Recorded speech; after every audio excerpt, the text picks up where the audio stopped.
السلام علیکم ورحمۃ اللہ دوستو، مزید ایسے اسلامی تاریخی واقعات دیکھنے کے لیے ویڈیو کو لائک اور چینل کو سبسکرائب کریں، شکریہ۔ حضرت رابعہ بصری رحمۃ اللہ علیہ کے گھر میں ایک چور گھسا۔ وہ سوئی ہوئی تھی، چنانچہ چور نے ان کے گھر کا اسباب جمع کر کے دروازے سے نکلنے کا قصد کیا، مگر اس پر دروازہ پوشیدہ ہو گیا۔ اس کے بعد وہ بیٹھ گیا اور دروازے کے ظاہر ہونے کا انتظار کرنے لگا۔ ناگاہ اس نے سنا کہ ہاتف غیب اس سے کہتا ہے کہ کپڑے رکھ اور دروازے سے باہر چلا جا۔ چنانچہ اس نے کپڑے رکھ دیے اور دروازہ ظاہر ہوا۔ پھر اس نے کپڑے لے لیے تو دوبارہ دروازہ چھپ گیا۔ اس کے بعد اس نے کپڑے رکھ دیے، پھر دروازہ ظاہر ہوا۔ پھر اس نے وہ کپڑے لیے اور دروازہ پھر پوشیدہ ہو گیا۔ اسی طرح اس نے 3 مرتبہ یا اس سے زائد کیا۔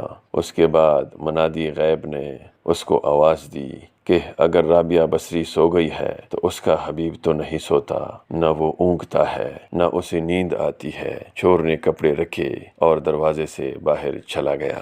دوستو، رب العالمین نے انسان کی فطرت میں محبت رکھی ہے۔ اب یہ انسان پر منحصر ہے کہ اگر وہ اپنی محبت اللہ سے لگا لیتا ہے تو اللہ اس کو اپنا محبوب بنا لیتا ہے اور درجہ کمال کو پہنچا کر اس کو اپنا ولی بنا لیتا ہے، اور دنیا ذلیل ہو کر اس کے پاؤں میں گر کر آتی ہے۔ لیکن اگر وہ دنیا کو اپنی محبوبہ بنا لیتا ہے تو وہ خود ذلیل و رسوا ہو کر دن رات اور صبح و شام اپنی محبوب دنیا کے پیچھے دوڑتا رہتا ہے، اور ہر وقت ٹینشن و رسوائی میں رہتے ہوئے 2 گز کفن کا ٹکڑا ساتھ لے کر دنیا سے چلا جاتا ہے، اپنے رب کو ناراض کر لیتا ہے، اور اسی طرح دونوں جہانوں میں ذلت و رسوائی مقدر بن جاتی ہے۔ اللہ ہم سب کو ایسی رسوائی سے بچائے۔